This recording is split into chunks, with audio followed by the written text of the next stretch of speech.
안녕하세요. 마음의 지혜를 나누는 시간입니다. 오늘 우리가 함께 나눌 이야기는 조금 무겁지만 많은 분들의 마음속 깊은 곳에 자리한 상처에 관한 것입니다. 바로 가족의 희생양이라는 역할에 대한 이야기입니다. 가족은 우리에게 가장 안전한 피난처이자 따뜻한 보금자리가 되어야 합니다. 하지만 때로는 바로 그 가족 안에서 우리는 가장 깊은 외로움과 상처를 경험하기도 합니다. 가족 내의 모든 문제와 갈등의 원인으로 지목되고 모든 비난을 혼자 감당해야 했던 경험 혹시 있으신가요? 만약 그렇다면 오늘 이 이야기가 당신을 위한 것일지도 모릅니다. 이 이야기가 당신의 마음에 작은 위로가 된다면 구독과 좋아요를 통해 이 따뜻한 마음을 더 많은 분들과 나눠주세요. 당신이 보내주시는 긍정의 에너지가 저희에게는 큰 힘이 됩니다. 여러분의 삶에 늘 평안이 함께하기를 기원하며 이제 시작하겠습니다. 가족의 희생양이 된다는 것은 성인이 되어서까지 우리 삶에 깊은 정서적 상처를 남깁니다. 스스로를 어떻게 바라보는지, 자신의 가치를 어떻게 매기는지에 지대한 영향을 미치죠. 이것은 스스로 선택한 역할이 아닙니다. 가족이라는 시스템이 스스로의 문제를 직면할 용기가 없을 때 한 사람에게 일방적으로 부여하는 고통스러운 짐입니다. 오늘 우리는 저명한 심리학자 브레네 브라운의 통찰을 빌려 당신은 결코 문제의 원인이 아니었다는 진실을 탐구하고자 합니다. 가족 안에서 어떻게 수치심과 침묵, 그리고 잘못된 비난이 한 사람을 희생양으로 만드는지, 그리고 이 고통스러운 역학을 이해하는 것이 어떻게 당신의 진정한 정체성과 목소리, 그리고 자유를 되찾는 첫걸음이 되는지를 이야기해 보겠습니다. 가족 내 희생양 만들기는 눈에 잘 보이지 않지만 그 굴레에 갇힌 사람의 삶을 송두리째 흔드는 고통스러운 상처입니다. 이것은 그 사람의 잘못된 행동이나 도덕적 결함, 혹은 극적인 반항 때문에 생기는 것이 아닙니다. 이것은 가족 시스템이 차마 말하지 못하는 고통과 수치심을 어딘가에 쏟아부어야 할 때 한 사람에게 그 모든 것을 떠넘기는 현상입니다. 브레네 브라운은 수치심을 나는 결함이 있고 그래서 사랑과 소속감을 누릴 자격이 없다고 믿게 만드는 극심한 고통의 감정이라고 설명합니다. 가족의 희생양 만들기는 바로 이러한 수치심의 직접적인 표현입니다. 하지만 그것은 비난받는 사람의 수치심이 아닙니다. 가족 전체가 느끼는, 하지만 누구도 인정하고 싶어 하지 않는 그 수치심을 진실에 대해 침묵하기를 거부하는 한 사람에게 전가하는 것입니다. 역기능적인 가족에게는 종종 암묵적인 규칙이 존재합니다. 긁어 부스럼 만들지 마라, 아픈 얘기는 꺼내지 마라, 우리 집은 문제없다는 대외적인 이미지를 깨지 마라는 식의 규칙 말입니다. 한국 사회에서는 특히 모난 도리정 맞는다는 말이 있듯이 가족의 평화와 체면을 깨뜨리는 행동은 금기시되곤 합니다. 특히 전쟁을 겪고 급격한 산업화를 이룬 우리 부모님 세대를 생각해보면 다들 먹고 살기 바빠 마음을 돌볼 여유가 없었습니다. 그 과정에서 쌓인 상처와 슬픔이 제대로 해소되지 못하고 가장 약하거나 예민한 자녀에게 향하는 경우가 많았습니다. 그런데 가족 구성원 중 한 명이 이 침묵의 카르텔에 동참하기를 거부할 때, 예를 들어 너무 많은 질문을 하거나 억눌렸던 감정을 표현하거나 다른 사람들이 외면하는 문제의 본질을 직시할 때 그 사람은 문제아라는 낙인이 찍히게 됩니다. 시간이 지나면서 이 낙인은 단순한 메시지를 넘어 그 사람의 정체성이 되어버립니다. 하지만 기억해야 합니다. 그 낙인은 결코 진실의 반영이 아니었습니다. 그것은 가족이 스스로의 망가진 내면을 마주하지 않기 위해 사용한 방어기제일 뿐이었습니다. 희생양은 가족의 모든 분노, 두려움, 실망, 슬픔을 대신 담아내는 감정의 쓰레기통이 되어버리는 것입니다. 만약 부모가 자신의 감정을 조절하는 데 어려움을 겪는다면 가장 취약해 보이거나 유독 달라 보이는 자녀에게 화풀이를 할 수 있습니다. 형제자매들이 특정 기준이나 이미지에 맞춰야 한다는 압박을 받는다면 그 틀에 맞지 않는 한 명에게 자신들의 좌절감을 표출할 수도 있습니다. 이러한 반응들은 지극히 개인적인 공격처럼 보이지만 사실은 그렇지 않습니다. 이것은 통제와 두려움, 그리고 현실 부정에 관한 문제입니다. 한 사람을 희생시키더라도 기존의 가족 시스템을 어떻게든 유지하려는 무의식적인 몸부림인 것입니다. 수치심은 비밀과 침묵 속에서만 힘을 발휘합니다. 가족 희생양이라는 역학도 마찬가지입니다. 이 문제가 그토록 강력한 이유는 그것이 거에 인정되거나 공론화되지 않기 때문입니다. 내가 너무 예민한 거야, 내가 과장하는 거야, 또 너만 생각하는구나 와 같은 교묘하고 노골적인 메시지, 즉 가스라이팅을 통해 유지됩니다. 이러한 끊임없는 자기 부정의 강요는 희생양이 된 사람이 자신의 경험마저 의심하게 만듭니다. 시간이 지나면서 이것은 내면화됩니다. 희생양은 스스로를 정말로 까다롭고 사랑받을 자격이 없으며 본질적으로 결함이 있는 사람이라고 믿기 시작합니다. 가족의 역기능이라는 무거운 짐을 지고 있다는 사실을 자신의 정체성과 혼동하게 되는 것입니다. 애초에 자신이 짊어질 필요가 없었던 이야기를 자신의 이야기로 착각하며 살아가게 됩니다. 기억하십시오.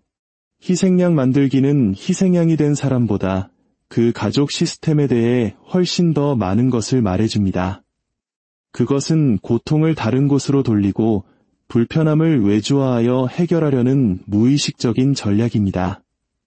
해결되지 않은 트라우마, 채워지지 않은 욕구, 억압된 감정을 다루는 대신 가족은 손쉬운 표적을 하나 고르는 것입니다.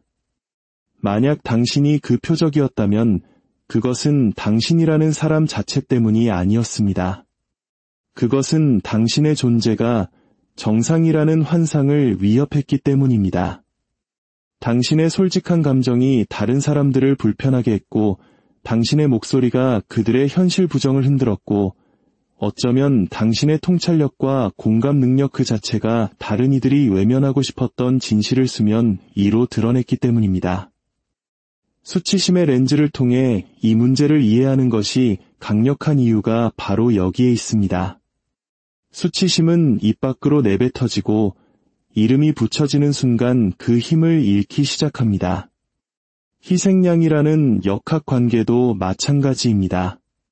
당신이 그 패턴을 보기 시작할 때 당신이 문제의 원인이 아니라 다른 사람들의 고통을 담는 그릇이었다는 것을 깨달을 때 당신은 비로소 이야기의 주도권을 되찾기 시작합니다.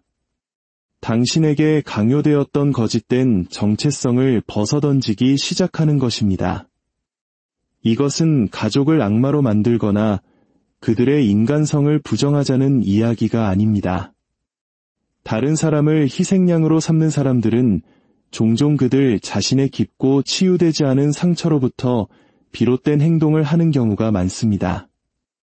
하지만 그 메커니즘을 이해하는 것이 그 역할을 계속 받아들여야 한다는 의미는 아닙니다. 그것은 이건 내 문제가 아니었어 라고 말하며 내 것이 아닌 수치심을 짊어지느라 입었던 상처를 치유하는 과정을 시작할 용기를 갖는 것을 의미합니다. 치유는 하루아침에 일어나지 않습니다. 수년 혹은 수십 년간 내면화된 수치심을 풀어내고 생존이 아닌 진실에 뿌리 내린 새로운 정체성을 재건하는 과정이 필요합니다. 그것은 당신에게 상처를 준 사람들로부터는 결코 받지 못할지도 모르는 사랑과 인정을 슬퍼하고 대신 그 모든 것을 스스로에게 주는 법을 배우는 것을 의미합니다. 침묵당하고 비난받고 무시당했던 당신 안의 여러 목소리들과 다시 연결되고 그들이 말하고 보여줄 수 있는 공간을 마련해주는 것입니다. 자신에게 일어났던 일을 명명하고 더 이상 비난의 짐을 지기를 거부하고 당신의 이야기를 되찾는 것은 당신이 할 수 있는 가장 연약하면서도 가장 용감한 행동 중 하나입니다. 그렇게 함으로써 당신은 거짓된 서사를 거부하는 것뿐만 아니라 당신 자신의 이야기를 새로 써 내려가기 시작하는 것이기 때문입니다. 그리고 그 새로운 이야기의 첫 문장은 바로 이 진실입니다. 문제는 결코 내가 아니었다. 소속감은 우리가 태어나는 순간부터 갈망하는 기본적인 인간의 욕구입니다. 하지만 우리는 종종 진정한 소속감과 그저 어울리는 것을 혼동합니다. 진정한 소속감은 우리가 우리 자신을 바꾸도록 요구하지 않습니다. 반면 어울리기 위해서는 우리가 다른 누군가가 되어야만 한다고 강요합니다. 가족의 희생양이었던 사람들에게 이 차이는 단순한 학문적 구분이 아닙니다. 그것은 상처의 핵심 그 자체입니다. 가족이 보내는 메시지는 명확합니다.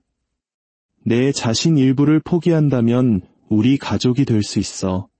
문제를 제기하지 않고 너무 많은 것을 느끼지 않고 어떤 식으로든 불편한 존재가 되지 않기로 동의한다면 말이야. 하지만 그렇게 얻는 소속감은 진짜가 아닙니다.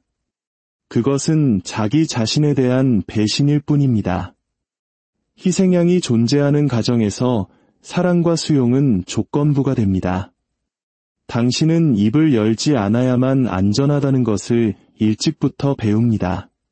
분노를 표출하지 않고 너무 크게 울지 않고 너무 자주 질문하지 않아야만 합니다. 타인이 나를 어떻게 볼까 끊임없이 의식하며 결코 내 것이 아니었던 기대에 부응하기 위해 자신을 계속해서 조정합니다. 사랑의 대가는 당신의 진정성을 포기하는 것입니다. 어린 시절에는 다른 선택지가 없었기에 우리는 그 위험한 거래를 받아들입니다. 타인과 연결되어야 살아남을 수 있으니까요. 그래서 우리는 대신 자기 자신과의 연결을 끊어버립니다. 이러한 자기 배신은 미묘하지만 지독한 영향을 미칩니다. 그것은 당신이 자신의 내면의 목소리를 무시하도록 가르칩니다. 당신은 자신의 감정을 하찮게 여기고 당신의 인식을 재차 의심하며 심지어 당신의 직감마저 불신하기 시작합니다. 시간이 지나면서 이 패턴은 굳어집니다. 당신은 말하는 대신 비위를 맞추는 법을 배우고 경계를 세우는 대신 침묵하는 법을 배웁니다.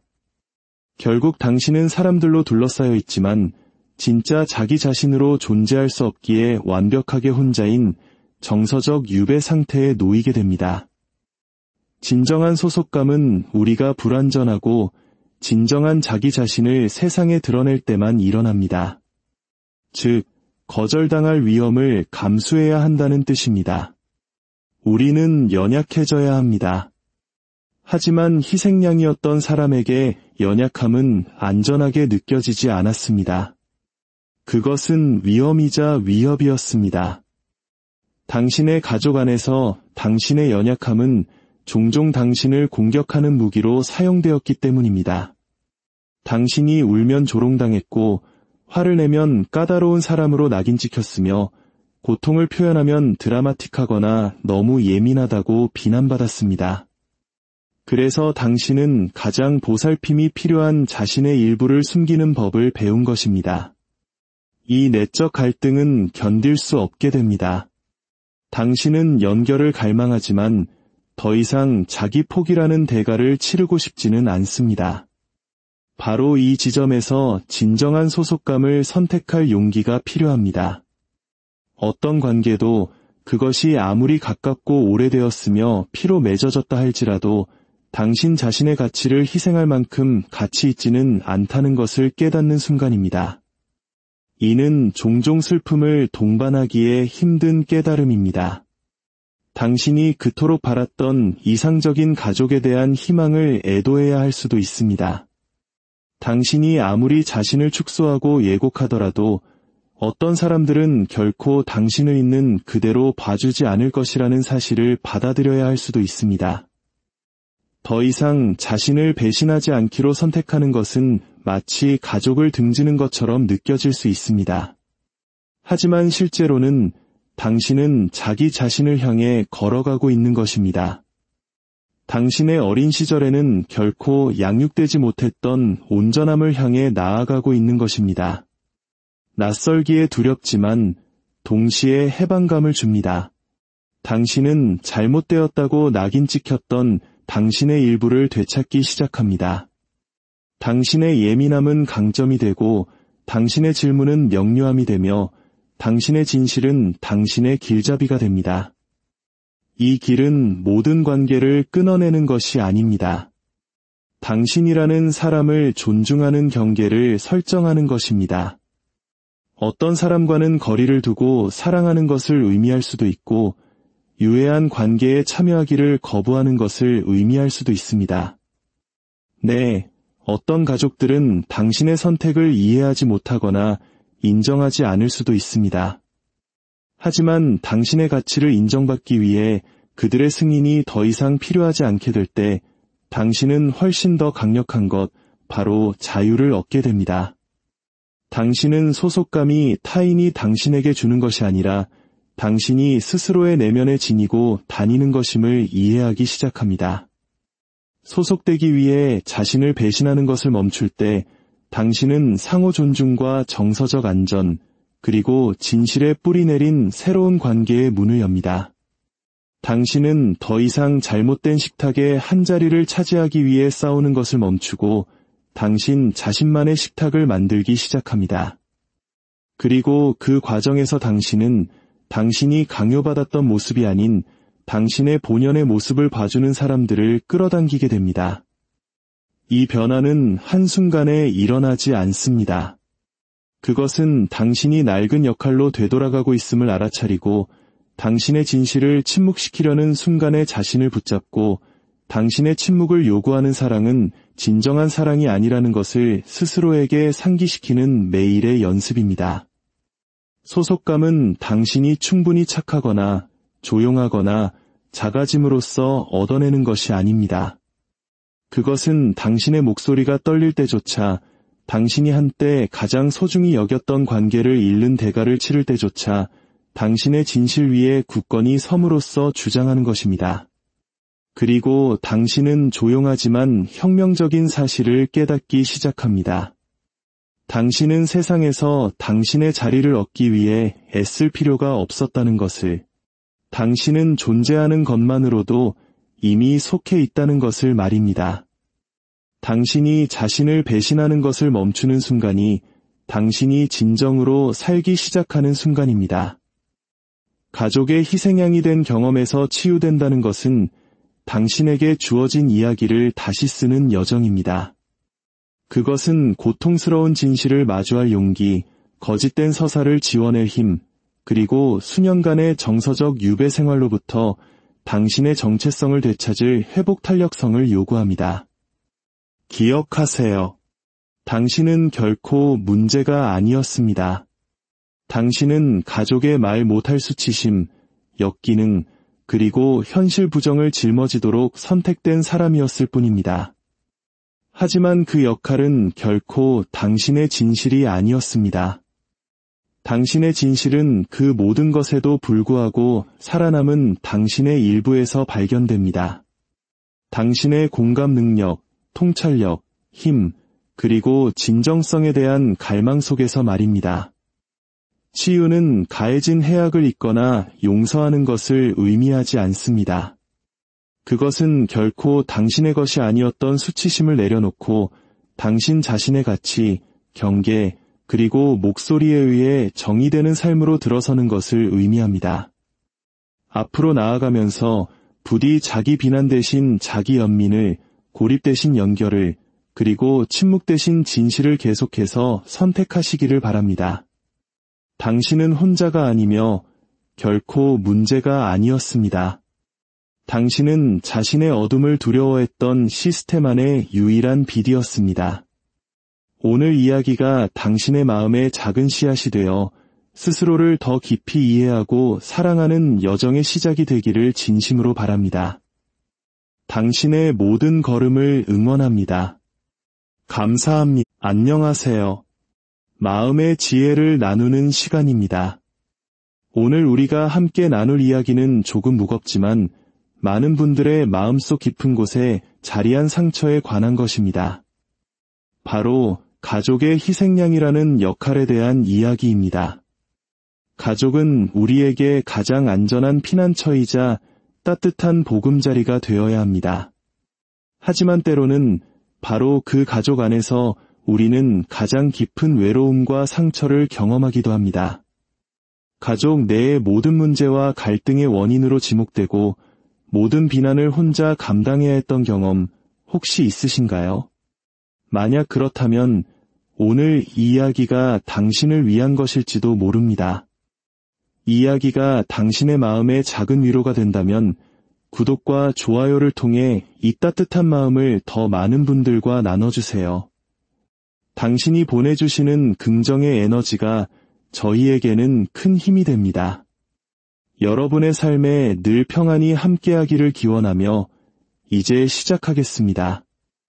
가족의 희생양이 된다는 것은 성인이 되어서까지 우리 삶에 깊은 정서적 상처를 남깁니다. 스스로를 어떻게 바라보는지, 자신의 가치를 어떻게 매기는지에 지대한 영향을 미치죠. 이것은 스스로 선택한 역할이 아닙니다. 가족이라는 시스템이 스스로의 문제를 직면할 용기가 없을 때 한 사람에게 일방적으로 부여하는 고통스러운 짐입니다. 오늘 우리는 저명한 심리학자 브레네 브라운의 통찰을 빌려 당신은 결코 문제의 원인이 아니었다는 진실을 탐구하고자 합니다. 가족 안에서 어떻게 수치심과 침묵, 그리고 잘못된 비난이 한 사람을 희생양으로 만드는지, 그리고 이 고통스러운 역학을 이해하는 것이 어떻게 당신의 진정한 정체성과 목소리, 그리고 자유를 되찾는 첫걸음이 되는지를 이야기해 보겠습니다. 가족 내 희생양 만들기는 눈에 잘 보이지 않지만 그 굴레에 갇힌 사람의 삶을 송두리째 흔드는 고통스러운 상처입니다. 이것은 그 사람의 잘못된 행동이나 도덕적 결함 혹은 극적인 반항 때문에 생기는 것이 아닙니다. 이것은 가족 시스템이 차마 말하지 못하는 고통과 수치심을 어딘가에 쏟아부어야 할 때 한 사람에게 그 모든 것을 떠넘기는 현상입니다. 브레네 브라운은 수치심을 나는 결함이 있고 그래서 사랑과 소속감을 누릴 자격이 없다고 믿게 만드는 극심한 고통의 감정이라고 설명합니다. 가족의 희생양 만들기는 바로 이러한 수치심의 직접적인 표현입니다. 하지만 그것은 비난받는 사람의 수치심이 아닙니다. 가족 전체가 느끼는 하지만 누구도 인정하고 싶어 하지 않는 그 수치심을 진실에 대해 침묵하기를 거부하는 한 사람에게 전가하는 것입니다. 역기능적인 가족에게는 종종 암묵적인 규칙이 존재합니다. 긁어 부스럼 만들지 마라, 아픈 얘기는 꺼내지 마라, 우리 집은 문제없다는 대외적인 이미지를 깨지 마라는 식의 규칙 말입니다. 한국 사회에서는 특히 모난 도리적 맞는다는 말이 있듯이 가족의 평화와 체면을 깨뜨리는 행동은 금기시되곤 합니다. 특히 전쟁을 겪고 급격한 산업화를 이룬 우리 부모님 세대를 생각해보면 다들 먹고 살기 바빠 마음을 돌볼 여유가 없었습니다. 그 과정에서 쌓인 상처와 슬픔이 제대로 해소되지 못하고 가장 약하거나 예민한 자녀에게 향하는 경우가 많았습니다. 그런데 가족 구성원 중 한 명이 이 침묵의 카르텔에 동참하기를 거부할 때, 예를 들어 너무 많은 질문을 하거나 억눌렸던 감정을 표현하거나 다른 사람들이 외면하는 문제의 본질을 직시할 때 그 사람은 문제아라는 낙인이 찍히게 됩니다. 시간이 지나면서 이 낙인은 단순한 메시지를 넘어 그 사람의 정체성이 되어버립니다. 하지만 기억해야 합니다. 그 낙인은 결코 진실의 반영이 아니었습니다. 그것은 가족이 스스로의 망가진 내면을 마주하지 않기 위해 사용한 방어기제일 뿐이었습니다.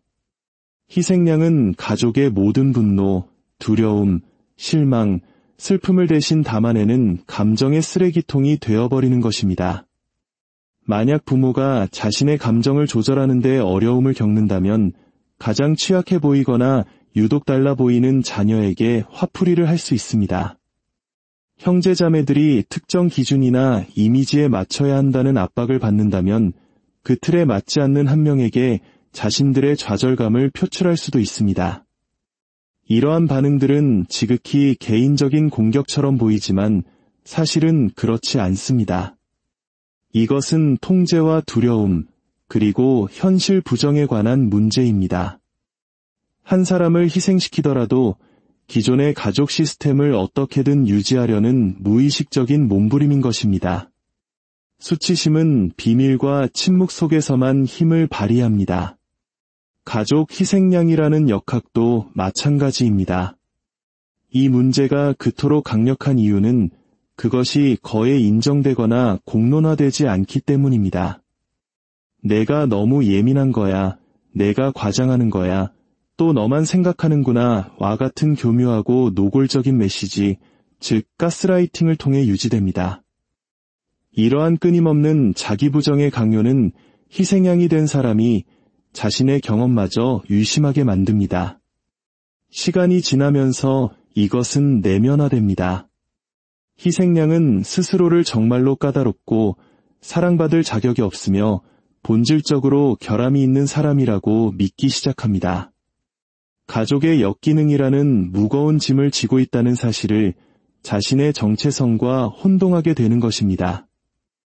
애초에 자신이 짊어질 필요가 없었던 이야기를 자신의 이야기로 착각하며 살아가게 됩니다. 기억하십시오. 희생양 만들기는 희생양이 된 사람보다 그 가족 시스템에 대해 훨씬 더 많은 것을 말해줍니다. 그것은 고통을 다른 곳으로 돌리고 불편함을 외주화하여 해결하려는 무의식적인 전략입니다.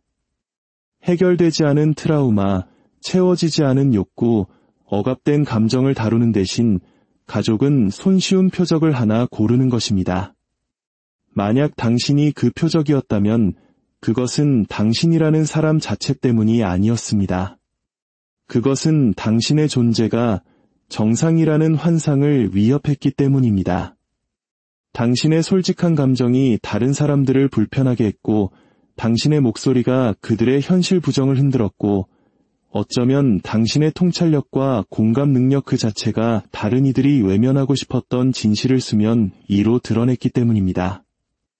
수치심의 렌즈를 통해 이 문제를 이해하는 것이 강력한 이유가 바로 여기에 있습니다. 수치심은 입 밖으로 내뱉어지고 이름이 붙여지는 순간 그 힘을 잃기 시작합니다. 희생양이라는 역학 관계도 마찬가지입니다. 당신이 그 패턴을 보기 시작할 때 당신이 문제의 원인이 아니라 다른 사람들의 고통을 담는 그릇이었다는 것을 깨달을 때 당신은 비로소 이야기의 주도권을 되찾기 시작합니다. 당신에게 강요되었던 거짓된 정체성을 벗어던지기 시작하는 것입니다. 이것은 가족을 악마로 만들거나 그들의 인간성을 부정하자는 이야기가 아닙니다. 다른 사람을 희생양으로 삼는 사람들은 종종 그들 자신의 깊고 치유되지 않은 상처로부터 비롯된 행동을 하는 경우가 많습니다. 하지만 그 메커니즘을 이해하는 것이 그 역할을 계속 받아들여야 한다는 의미는 아닙니다. 그것은 이건 내 문제가 아니었어 라고 말하며 내 것이 아닌 수치심을 짊어지느라 입었던 상처를 치유하는 과정을 시작할 용기를 갖는 것을 의미합니다. 치유는 하루아침에 일어나지 않습니다. 수년 혹은 수십 년간 내면화된 수치심을 풀어내고 생존이 아닌 진실에 뿌리내린 새로운 정체성을 재건하는 과정이 필요합니다.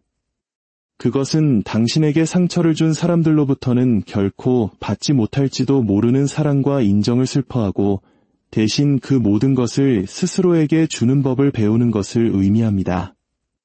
침묵당하고 비난받고 무시당했던 당신 안의 여러 목소리들과 다시 연결되고 그들이 말하고 보여줄 수 있는 공간을 마련해주는 것입니다. 자신에게 일어났던 일을 명명하고 더 이상 비난의 짐을 지기를 거부하고 당신의 이야기를 되찾는 것은 당신이 할 수 있는 가장 연약하면서도 가장 용감한 행동 중 하나입니다. 그렇게 함으로써 당신은 거짓된 서사를 거부하는 것뿐만 아니라 당신 자신의 이야기를 새로 써 내려가기 시작하는 것이기 때문입니다. 그리고 그 새로운 이야기의 첫 문장은 바로 이 진실입니다. 문제는 결코 내가 아니었다.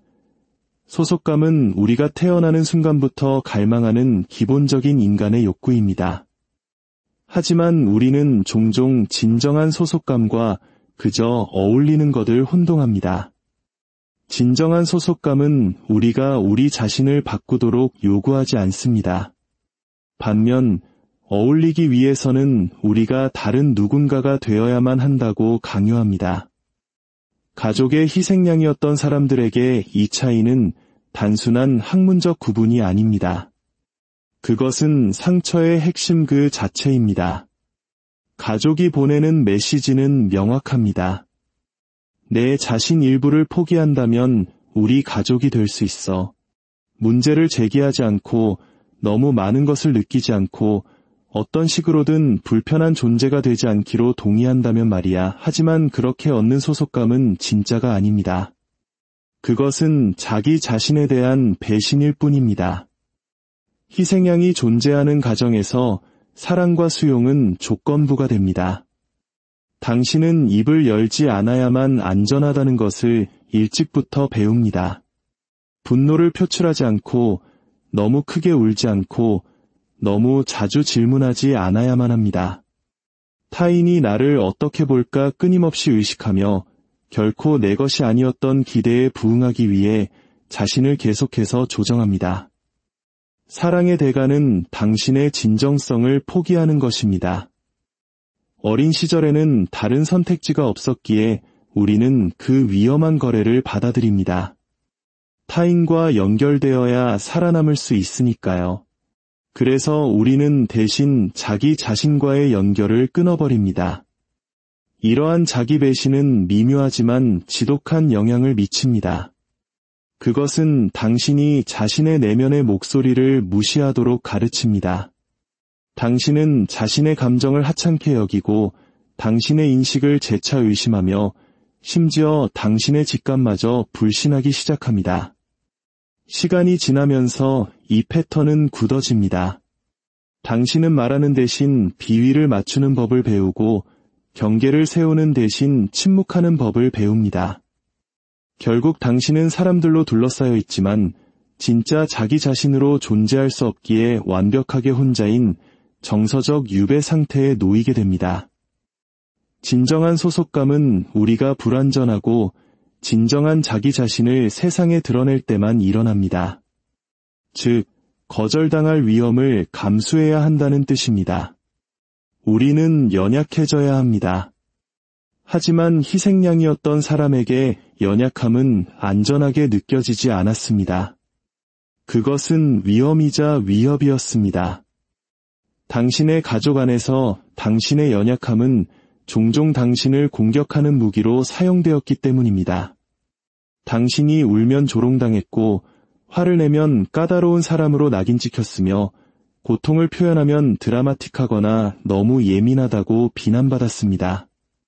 그래서 당신은 가장 보살핌이 필요한 자신의 일부를 숨기는 법을 배운 것입니다. 이 내적 갈등은 견딜 수 없게 됩니다. 당신은 연결을 갈망하지만 더 이상 자기 포기라는 대가를 치르고 싶지는 않습니다. 바로 이 지점에서 진정한 소속감을 선택할 용기가 필요합니다.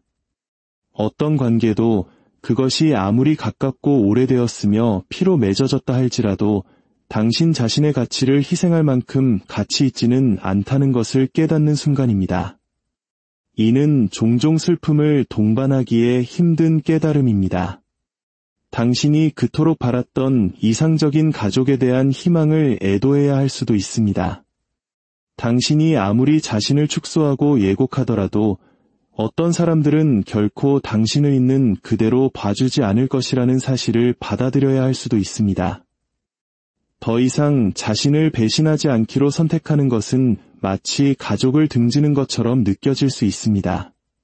하지만 실제로는 당신은 자기 자신을 향해 걸어가고 있는 것입니다. 당신의 어린 시절에는 결코 양육되지 못했던 온전함을 향해 나아가고 있는 것입니다. 낯설기에 두렵지만 동시에 해방감을 줍니다. 당신은 잘못되었다고 낙인 찍혔던 당신의 일부를 되찾기 시작합니다. 당신의 예민함은 강점이 되고 당신의 질문은 명료함이 되며 당신의 진실은 당신의 길잡이가 됩니다. 이 길은 모든 관계를 끊어내는 것이 아닙니다. 당신이라는 사람을 존중하는 경계를 설정하는 것입니다. 어떤 사람과는 거리를 두고 사랑하는 것을 의미할 수도 있고 유해한 관계에 참여하기를 거부하는 것을 의미할 수도 있습니다. 네, 어떤 가족들은 당신의 선택을 이해하지 못하거나 인정하지 않을 수도 있습니다. 하지만 당신의 가치를 인정받기 위해 그들의 승인이 더 이상 필요하지 않게 될 때 당신은 훨씬 더 강력한 것, 바로 자유를 얻게 됩니다. 당신은 소속감이 타인이 당신에게 주는 것이 아니라 당신이 스스로의 내면에 지니고 다니는 것임을 이해하기 시작합니다. 소속되기 위해 자신을 배신하는 것을 멈출 때 당신은 상호 존중과 정서적 안전, 그리고 진실에 뿌리 내린 새로운 관계의 문을 엽니다. 당신은 더 이상 잘못된 식탁의 한자리를 차지하기 위해 싸우는 것을 멈추고 당신 자신만의 식탁을 만들기 시작합니다.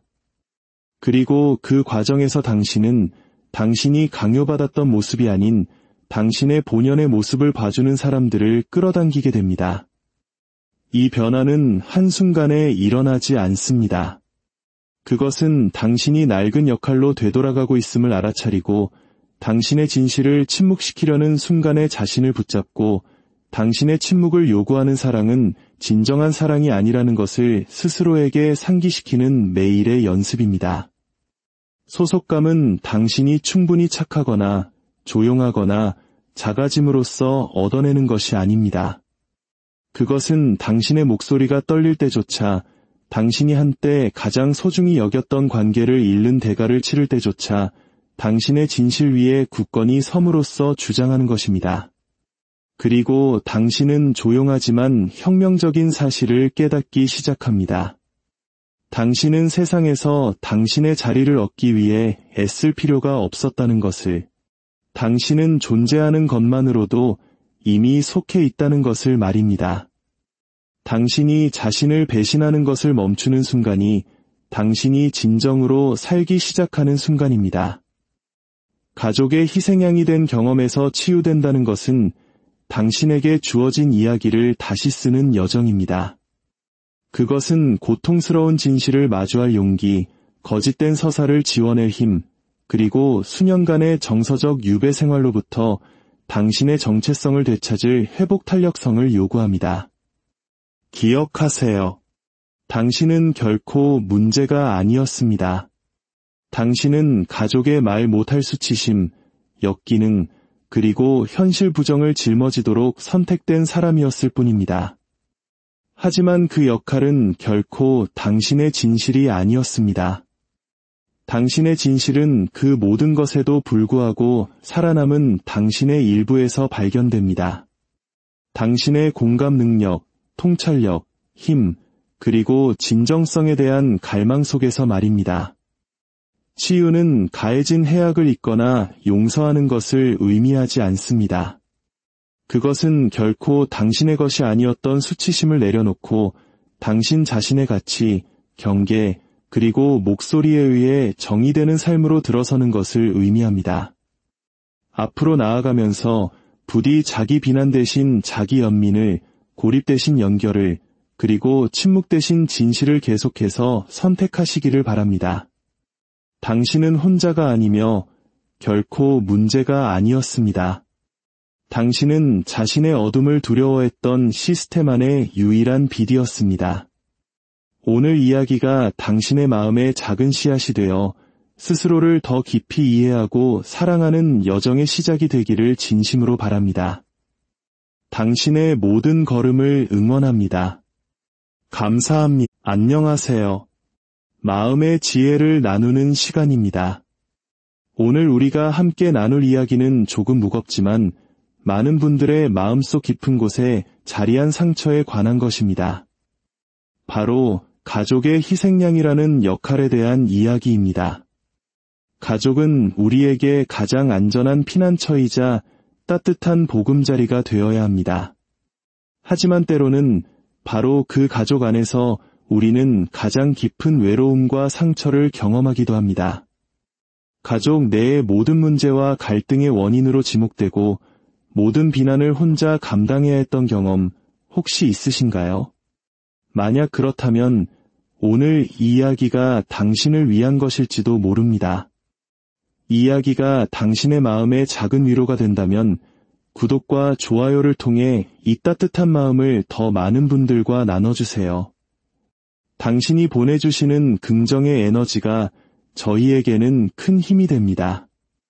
여러분의 삶에 늘 평안이 함께하기를 기원하며 이제 시작하겠습니다. 가족의 희생양이 된다는 것은 성인이 되어서까지 우리 삶에 깊은 정서적 상처를 남깁니다. 스스로를 어떻게 바라보는지, 자신의 가치를 어떻게 매기는지에 지대한 영향을 미치죠. 이것은 스스로 선택한 역할이 아닙니다. 가족이라는 시스템이 스스로의 문제를 직면할 용기가 없을 때 한 사람에게 일방적으로 부여하는 고통스러운 짐입니다. 오늘 우리는 저명한 심리학자 브레네 브라운의 통찰을 빌려 당신은 결코 문제의 원인이 아니었다는 진실을 탐구하고자 합니다. 가족 안에서 어떻게 수치심과 침묵, 그리고 잘못된 비난이 한 사람을 희생양으로 만드는지, 그리고 이 고통스러운 역학을 이해하는 것이 어떻게 당신의 진정한 정체성과 목소리, 그리고 자유를 되찾는 첫걸음이 되는지를 이야기해 보겠습니다. 가족 내 희생양 만들기는 눈에 잘 보이지 않지만 그 굴레에 갇힌 사람의 삶을 송두리째 흔드는 고통스러운 상처입니다. 이것은 그 사람의 잘못된 행동이나 도덕적 결함, 혹은 극적인 반항 때문에 생기는 것이 아닙니다.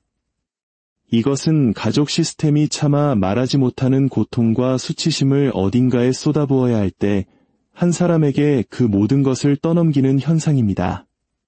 브레네 브라운은 수치심을 나는 결함이 있고 그래서 사랑과 소속감을 누릴 자격이 없다고 믿게 만드는 극심한 고통의 감정이라고 설명합니다. 가족의 희생양 만들기는 바로 이러한 수치심의 직접적인 표현입니다. 하지만 그것은 비난받는 사람의 수치심이 아닙니다. 가족 전체가 느끼는, 하지만 누구도 인정하고 싶어 하지 않는 그 수치심을 진실에 대해 침묵하기를 거부하는 한 사람에게 전가하는 것입니다. 역기능적인 가족에게는 종종 암묵적인 규칙이 존재합니다. 긁어 부스럼 만들지 마라, 아픈 얘기는 꺼내지 마라, 우리 집은 문제없다는 대외적인 이미지를 깨지 마라는 식의 규칙 말입니다. 한국 사회에서는 특히 모난 도리정 맞는다는 말이 있듯이 가족의 평화와 체면을 깨뜨리는 행동은 금기시되곤 합니다. 특히 전쟁을 겪고 급격한 산업화를 이룬 우리 부모님 세대를 생각해보면 다들 먹고 살기 바빠 마음을 돌볼 여유가 없었습니다. 그 과정에서 쌓인 상처와 슬픔이 제대로 해소되지 못하고 가장 약하거나 예민한 자녀에게 향하는 경우가 많았습니다. 그런데 가족 구성원 중 한 명이 이 침묵의 카르텔에 동참하기를 거부할 때, 예를 들어 너무 많은 질문을 하거나 억눌렸던 감정을 표현하거나 다른 사람들이 외면하는 문제의 본질을 직시할 때 그 사람은 문제아라는 낙인이 찍히게 됩니다. 시간이 지나면서 이 낙인은 단순한 메시지를 넘어 그 사람의 정체성이 되어버립니다. 하지만 기억해야 합니다. 그 낙인은 결코 진실의 반영이 아니었습니다. 그것은 가족이 스스로의 망가진 내면을 마주하지 않기 위해 사용한 방어기제일 뿐이었습니다. 희생양은 가족의 모든 분노, 두려움, 실망, 슬픔을 대신 담아내는 감정의 쓰레기통이 되어버리는 것입니다. 만약 부모가 자신의 감정을 조절하는 데 어려움을 겪는다면 가장 취약해 보이거나 유독 달라 보이는 자녀에게 화풀이를 할 수 있습니다. 형제자매들이 특정 기준이나 이미지에 맞춰야 한다는 압박을 받는다면 그 틀에 맞지 않는 한 명에게 자신들의 좌절감을 표출할 수도 있습니다. 이러한 반응들은 지극히 개인적인 공격처럼 보이지만 사실은 그렇지 않습니다. 이것은 통제와 두려움, 그리고 현실 부정에 관한 문제입니다. 한 사람을 희생시키더라도 기존의 가족 시스템을 어떻게든 유지하려는 무의식적인 몸부림인 것입니다. 수치심은 비밀과 침묵 속에서만 힘을 발휘합니다. 가족 희생양이라는 역학도 마찬가지입니다. 이 문제가 그토록 강력한 이유는 그것이 거에 인정되거나 공론화되지 않기 때문입니다. 내가 너무 예민한 거야, 내가 과장하는 거야, 또 너만 생각하는구나 와 같은 교묘하고 노골적인 메시지, 즉 가스라이팅을 통해 유지됩니다. 이러한 끊임없는 자기 부정의 강요는 희생양이 된 사람이 자신의 경험마저 의심하게 만듭니다. 시간이 지나면서 이것은 내면화됩니다. 희생양은 스스로를 정말로 까다롭고 사랑받을 자격이 없으며 본질적으로 결함이 있는 사람이라고 믿기 시작합니다. 가족의 역기능이라는 무거운 짐을 지고 있다는 사실을 자신의 정체성과 혼동하게 되는 것입니다. 애초에 자신이 짊어질 필요가 없었던 이야기를 자신의 이야기로 착각하며 살아가게 됩니다. 기억하십시오. 희생양 만들기는 희생양이 된 사람보다 그 가족 시스템에 대해 훨씬 더 많은 것을 말해줍니다. 그것은 고통을 다른 곳으로 돌리고 불편함을 외주화하여 해결하려는 무의식적인 전략입니다.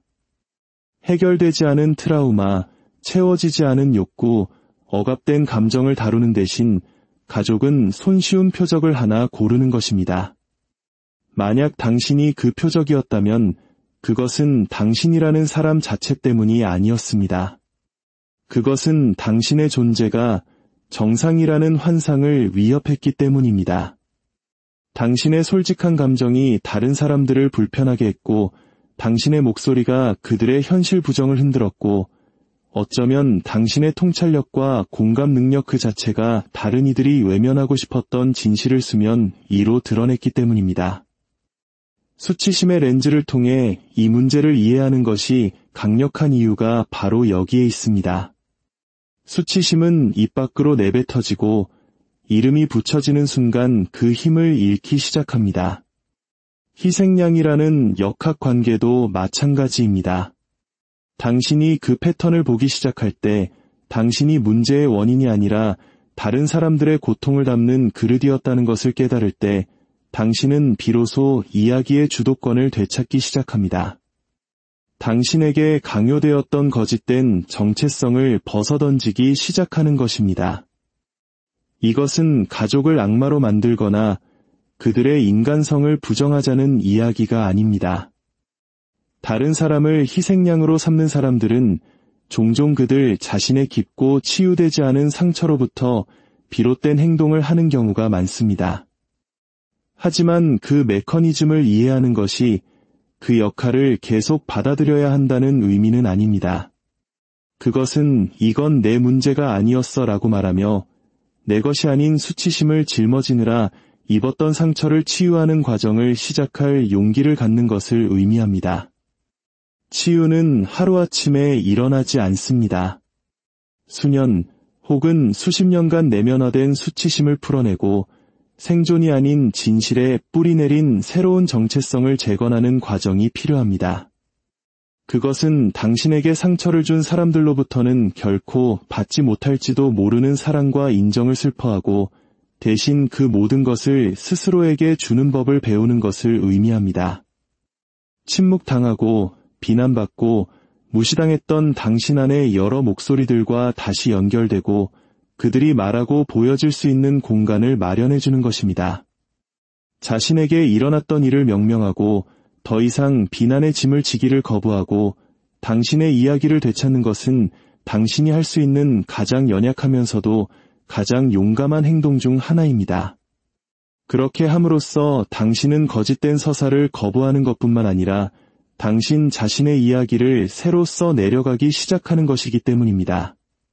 그리고 그 새로운 이야기의 첫 문장은 바로 이 진실입니다. 문제는 결코 내가 아니었다. 소속감은 우리가 태어나는 순간부터 갈망하는 기본적인 인간의 욕구입니다. 하지만 우리는 종종 진정한 소속감과 그저 어울리는 것을 혼동합니다. 진정한 소속감은 우리가 우리 자신을 바꾸도록 요구하지 않습니다. 반면 어울리기 위해서는 우리가 다른 누군가가 되어야만 한다고 강요합니다. 가족의 희생양이었던 사람들에게 이 차이는 단순한 학문적 구분이 아닙니다. 그것은 상처의 핵심 그 자체입니다.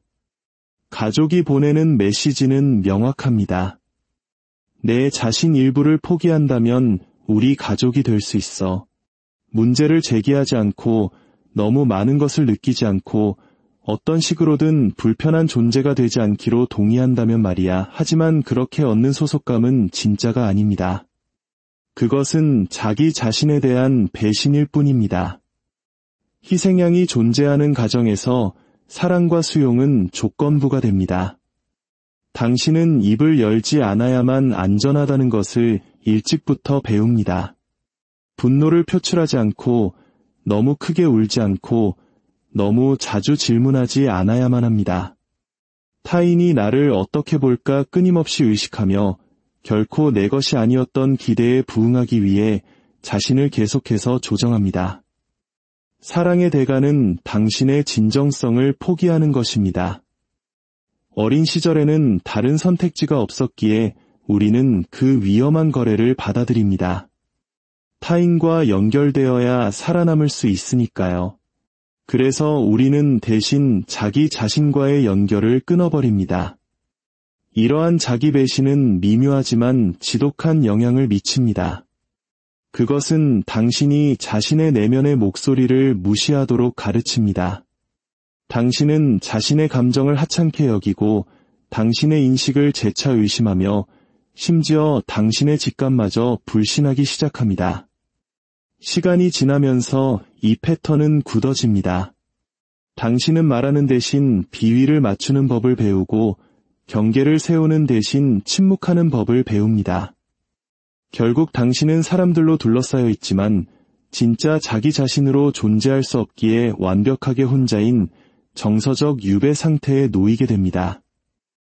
진정한 소속감은 우리가 불완전하고 진정한 자기 자신을 세상에 드러낼 때만 일어납니다. 즉, 거절당할 위험을 감수해야 한다는 뜻입니다. 우리는 연약해져야 합니다. 하지만 희생양이었던 사람에게 연약함은 안전하게 느껴지지 않았습니다. 그것은 위험이자 위협이었습니다. 당신의 가족 안에서 당신의 연약함은 종종 당신을 공격하는 무기로 사용되었기 때문입니다. 당신이 울면 조롱당했고 화를 내면 까다로운 사람으로 낙인 찍혔으며 고통을 표현하면 드라마틱하거나 너무 예민하다고 비난받았습니다. 그래서 당신은 가장 보살핌이 필요한 자신의 일부를 숨기는 법을 배운 것입니다. 이 내적 갈등은 견딜 수 없게 됩니다. 당신은 연결을 갈망하지만 더 이상 자기 포기라는 대가를 치르고 싶지는 않습니다. 바로 이 지점에서 진정한 소속감을 선택할 용기가 필요합니다. 어떤 관계도 그것이 아무리 가깝고 오래되었으며 피로 맺어졌다 할지라도 당신 자신의 가치를 희생할 만큼 가치 있지는 않다는 것을 깨닫는 순간입니다. 이는 종종 슬픔을 동반하기에 힘든 깨달음입니다. 당신이 그토록 바랐던 이상적인 가족에 대한 희망을 애도해야 할 수도 있습니다. 당신이 아무리 자신을 축소하고 예곡하더라도 어떤 사람들은 결코 당신을 있는 그대로 봐주지 않을 것이라는 사실을 받아들여야 할 수도 있습니다. 더 이상 자신을 배신하지 않기로 선택하는 것은 마치 가족을 등지는 것처럼 느껴질 수 있습니다. 하지만 실제로는 당신은 자기 자신을 향해 걸어가고 있는 것입니다. 당신의 어린 시절에는 결코 양육되지 못했던 온전함을 향해 나아가고 있는 것입니다. 낯설기에 두렵지만 동시에 해방감을 줍니다. 당신은 잘못되었다고 낙인 찍혔던 당신의 일부를 되찾기 시작합니다. 당신의 예민함은 강점이 되고 당신의 질문은 명료함이 되며 당신의 진실은 당신의 길잡이가 됩니다. 이 길은 모든 관계를 끊어내는 것이 아닙니다. 당신이라는 사람을 존중하는 경계를 설정하는 것입니다. 어떤 사람과는 거리를 두고 사랑하는 것을 의미할 수도 있고 유해한 관계에 참여하기를 거부하는 것을 의미할 수도 있습니다. 네, 어떤 가족들은 당신의 선택을 이해하지 못하거나 인정하지 않을 수도 있습니다. 하지만 당신의 가치를 인정받기 위해 그들의 승인이 더 이상 필요하지 않게 될 때 당신은 훨씬 더 강력한 것, 바로 자유를 얻게 됩니다. 당신은 소속감이 타인이 당신에게 주는 것이 아니라 당신이 스스로의 내면에 지니고 다니는 것임을 이해하기 시작합니다. 소속되기 위해 자신을 배신하는 것을 멈출 때 당신은 상호 존중과 정서적 안전, 그리고 진실에 뿌리 내린 새로운 관계의 문을 엽니다. 당신은 더 이상 잘못된 식탁의 한 자리를 차지하기 위해 싸우는 것을 멈추고 당신 자신만의 식탁을 만들기 시작합니다. 그리고 그 과정에서 당신은 당신이 강요받았던 모습이 아닌 당신의 본연의 모습을 봐주는 사람들을 끌어당기게 됩니다. 이 변화는 한순간에 일어나지 않습니다. 그것은 당신이 낡은 역할로 되돌아가고 있음을 알아차리고 당신의 진실을 침묵시키려는 순간에 자신을 붙잡고 당신의 침묵을 요구하는 사랑은 진정한 사랑이 아니라는 것을 스스로에게 상기시키는 매일의 연습입니다. 소속감은 당신이 충분히 착하거나 조용하거나 작아짐으로써 얻어내는 것이 아닙니다. 그것은 당신의 목소리가 떨릴 때조차, 당신이 한때 가장 소중히 여겼던 관계를 잃는 대가를 치를 때조차 당신의 진실 위에 굳건히 섬으로써 주장하는 것입니다. 그리고 당신은 조용하지만 혁명적인 사실을 깨닫기 시작합니다. 당신은 세상에서 당신의 자리를 얻기 위해 애쓸 필요가 없었다는 것을, 당신은 존재하는 것만으로도 이미 속해 있다는 것을 말입니다. 당신이 자신을 배신하는 것을 멈추는 순간이 당신이 진정으로 살기 시작하는 순간입니다. 가족의 희생양이 된 경험에서 치유된다는 것은 당신에게 주어진 이야기를 다시 쓰는 여정입니다. 그것은 고통스러운 진실을 마주할 용기, 거짓된 서사를 지워낼 힘, 그리고 수년간의 정서적 유배 생활로부터 당신의 정체성을 되찾을 회복 탄력성을 요구합니다. 기억하세요. 당신은 결코 문제가 아니었습니다. 당신은 가족의 말 못할 수치심, 역기능, 그리고 현실 부정을 짊어지도록 선택된 사람이었을 뿐입니다. 하지만 그 역할은 결코 당신의 진실이 아니었습니다. 당신의 진실은 그 모든 것에도 불구하고 살아남은 당신의 일부에서 발견됩니다. 당신의 공감 능력, 통찰력, 힘, 그리고 진정성에 대한 갈망 속에서 말입니다. 치유는 가해진 해악을 잊거나 용서하는 것을 의미하지 않습니다. 그것은 결코 당신의 것이 아니었던 수치심을 내려놓고 당신 자신의 가치, 경계, 그리고 목소리에 의해 정의되는 삶으로 들어서는 것을 의미합니다. 앞으로 나아가면서 부디 자기 비난 대신 자기 연민을, 고립 대신 연결을, 그리고 침묵 대신 진실을 계속해서 선택하시기를 바랍니다. 당신은 혼자가 아니며 결코 문제가 아니었습니다. 당신은 자신의 어둠을 두려워했던 시스템 안의 유일한 빛이었습니다. 오늘 이야기가 당신의 마음에 작은 씨앗이 되어 스스로를 더 깊이 이해하고 사랑하는 여정의 시작이 되기를 진심으로 바랍니다. 당신의 모든 걸음을 응원합니다. 감사합니다. 안녕하세요. 마음의 지혜를 나누는 시간입니다. 오늘 우리가 함께 나눌 이야기는 조금 무겁지만 많은 분들의 마음속 깊은 곳에 자리한 상처에 관한 것입니다. 바로 가족의 희생양이라는 역할에 대한 이야기입니다. 가족은 우리에게 가장 안전한 피난처이자 따뜻한 보금자리가 되어야 합니다. 하지만 때로는 바로 그 가족 안에서 우리는 가장 깊은 외로움과 상처를 경험하기도 합니다.